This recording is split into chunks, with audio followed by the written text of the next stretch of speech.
Ceci est un livre audio autogénéré par Google. Collection. Enfance, éducation et société.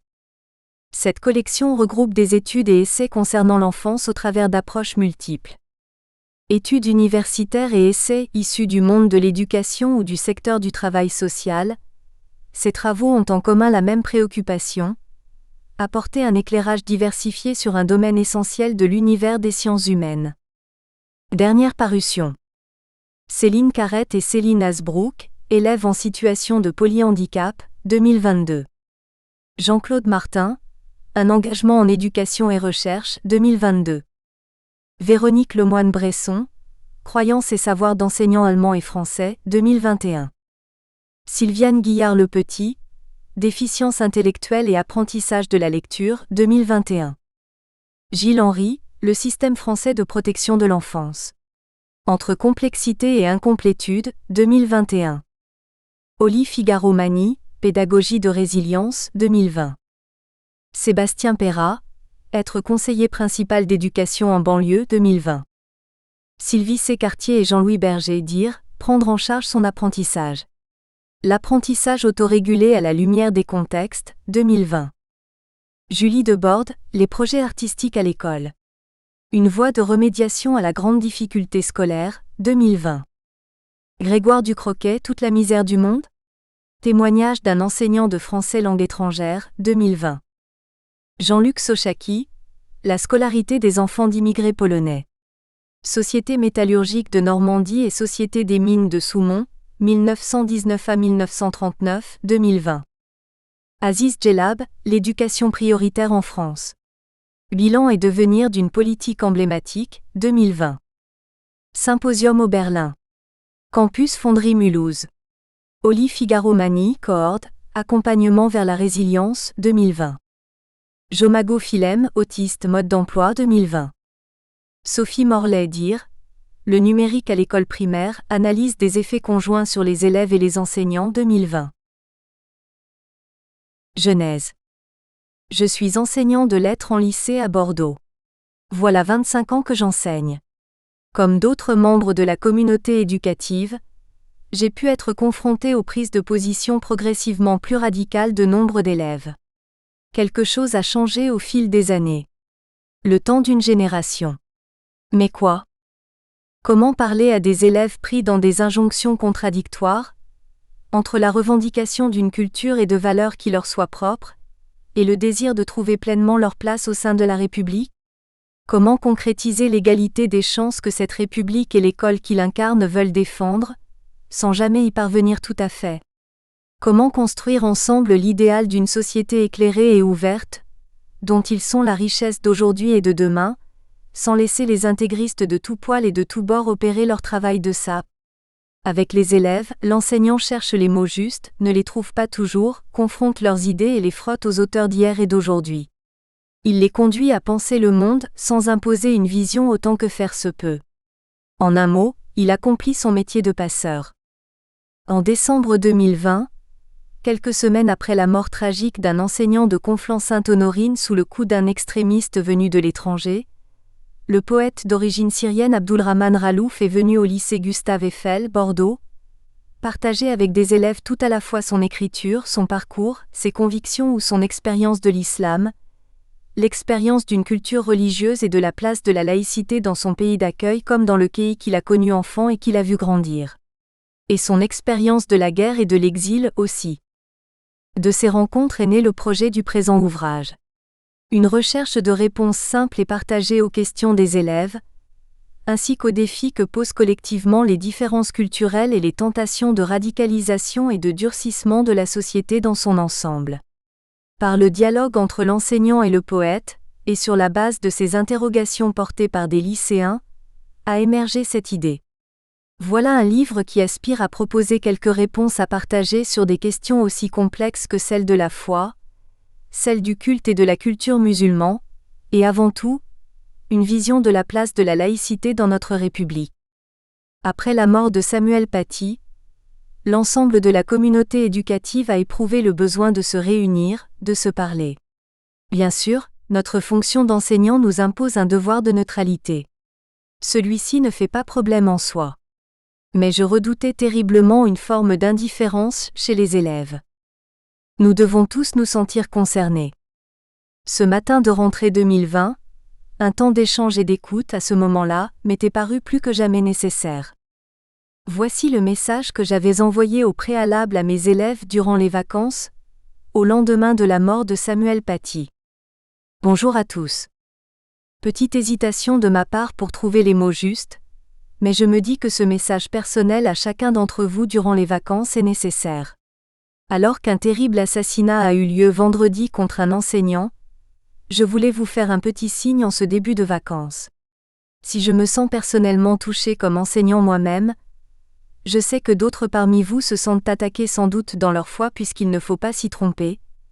Ce crime est aussi un crime tourné contre une religion, l'islam, qu'il dénature et dont il trahit les préceptes. Nous sommes aussi tous touchés et concernés simplement en tant que citoyens ou futurs citoyens, héritiers du pays des Lumières et de Montaigne avant elle. Je suis convaincu que vous comprenez d'autant plus la nécessité pour chacun d'entre nous de nous inspirer de Montaigne et du relativisme culturel que nous lui devons. À vous de vous construire sans céder ni à la peur ni au rejet de l'autre. Pourchassez le barbare en vous, et ne le cherchez pas dans l'étranger. Plus que ça, à vous de vous construire dans l'ouverture à l'autre. Sans nécessairement l'approuver, bien entendu, puisque vous devrez développer votre libre arbitre. Il ne sera pas interdit de vouloir le convaincre si ça vous paraît nécessaire, et de chercher les arguments pour y parvenir. Mais nous avons à accepter qu'il faut de tout pour faire un monde, et qu'on peut ne pas toujours convaincre l'autre. Et qu'alors ce n'est pas si grave. Car la vie passe aussi par des débats et des désaccords. Vous étiez bien jeune alors, mais dites-vous bien que tel était aussi le sens de l'expression « Je suis Charlie » qui s'était répandue après le premier attentat de 2015. Nous avons pu en parler en classe déjà. Par ce slogan, il n'était pas nécessairement question d'approuver le contenu d'un journal qui a fait de la transgression permanente sa ligne de conduite. Il s'agissait de dire que nous refusons tous, collectivement, et c'est très différent, un monde où Charlie Hebdo n'existe pas. Un monde où nous n'aurions plus le droit de critiquer, de nous moquer, de nous opposer, y compris sur les sujets les plus sérieux, et sans pourtant prendre les armes les uns contre les autres. Pour tout dire, en envoyant ce message, je n'avais pas trop d'illusions. Sans pour autant se dire que le professeur victime de l'attentat l'avait bien cherché forcément, il se pouvait bien que certains élèves ne se soient sentis que très peu concernés en vérité. Mais justement, je voulais susciter cette préoccupation, vraiment. J'ai proposé dans les jours qui ont suivi la rentrée des vacances un cours rappelant une histoire de la laïcité, m'appuyant sur un diaporama réalisé avec l'aide d'un collègue d'histoire. Pour 2 de mes classes, je n'ai rien de particulier à raconter, tout s'est bien passé et les échanges se sont révélés constructifs. J'avais pourtant heurté la sensibilité d'un élève déjà au premier jour de septembre, alors que j'expliquais la différence entre le fait historique et la littérature, entre le mythe et le fait avéré. J'avais à ce moment-là consciemment pris appui sur le mythe d'Adam et Ève, rappelant, et tout en précisant que je ne sortais pas ici d'un cadre laïque neutre, qu'il ne s'agissait là que d'un mythe, justement, y compris pour les croyants. J'y reviendrai plus loin. Dans la 3e classe, chez les plus âgés, consacrant 2 heures au sujet, j'ai passé près d'1h30 à rappeler la situation en France avant la laïcité.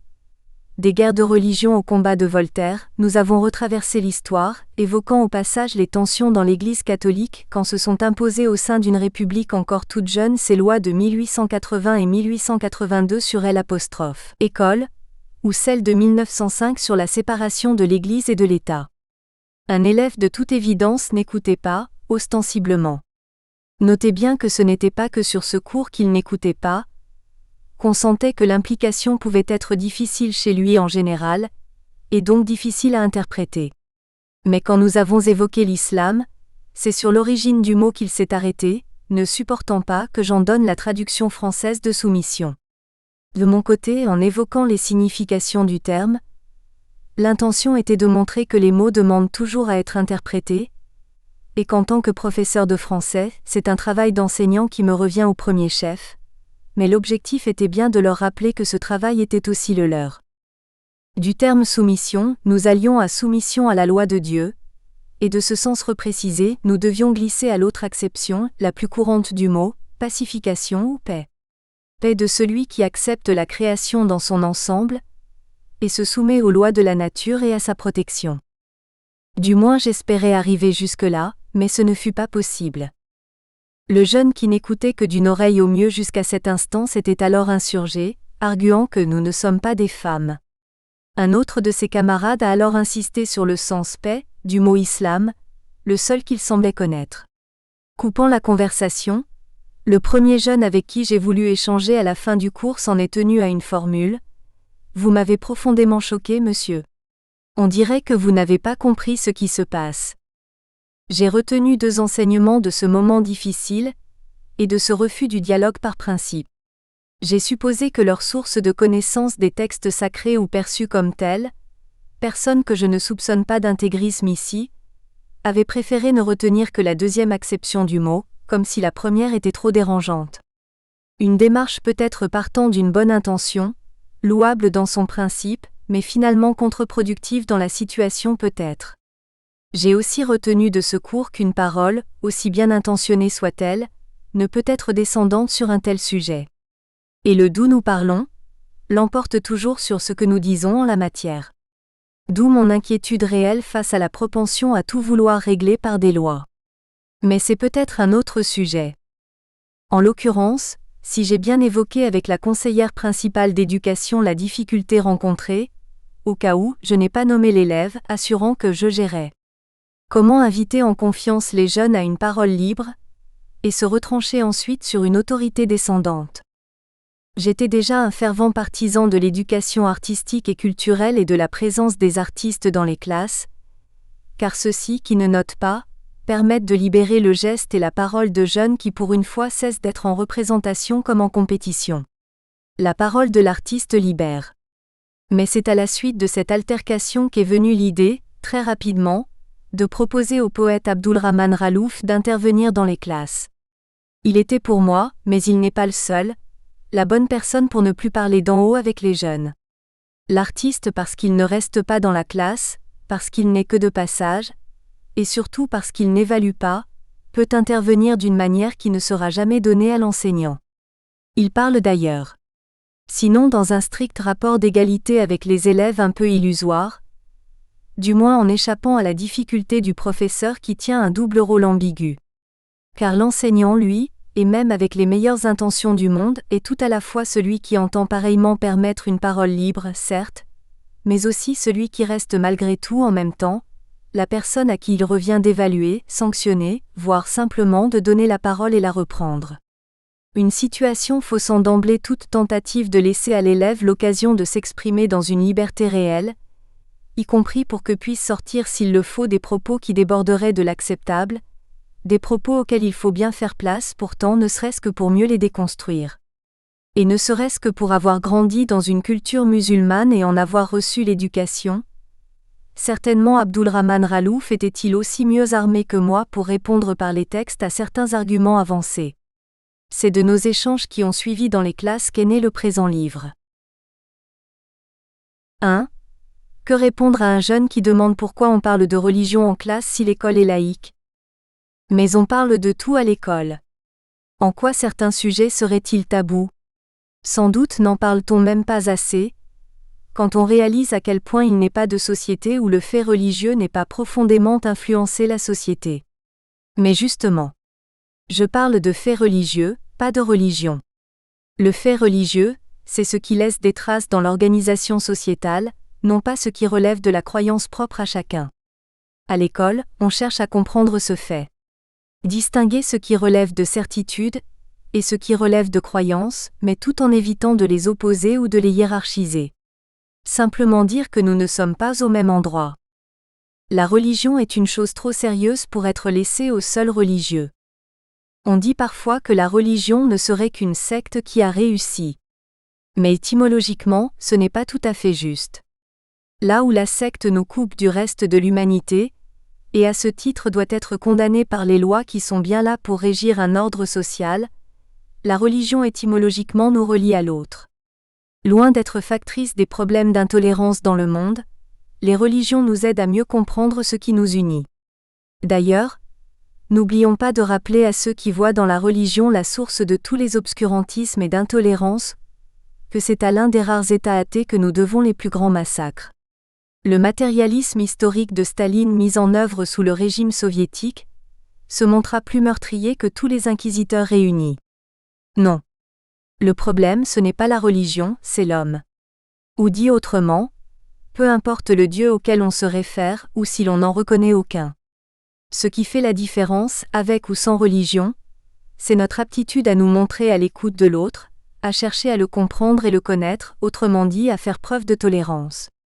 Vous pouvez vous revendiquer de la laïcité. Nous espérons que vous avez apprécié cet aperçu.